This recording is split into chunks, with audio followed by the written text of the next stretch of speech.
Облыс орталығында шағын футболдан Астана күніне орай қалалық турнир бастау алды. Оған 11-12 жастағы балалар қатысуда.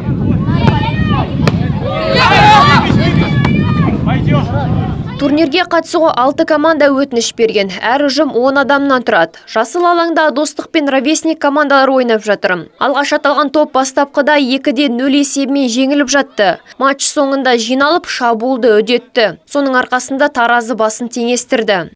Біздің ойыншымыз Платон деген баспен ойнап, біз екінші голды соқтып, сосын 2-2 неше болды. Мынау турнирға 3-4 айдай дайындалдық. Мен футболмен 8 жыл айналысамын.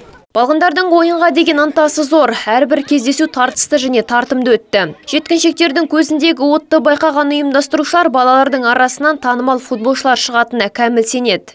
Турнир этот ежегодный. Біз балаларды ойынға деген ынта жігерін ояту үшін осындай жарыстарды жиі ұйымдастырып тұрамыз. Жоспар бойынша биыл шағын футболдан 7 жарыс өткіземіз. Балаларға арнайы дайындаған сыйлықтарымыз бар. Оларды қолдау көрсетуші жандардың ақшасына сатып алдық. Демеушіміз Қазақстан Халқы Ассамблеясының жергілікті мүшелері.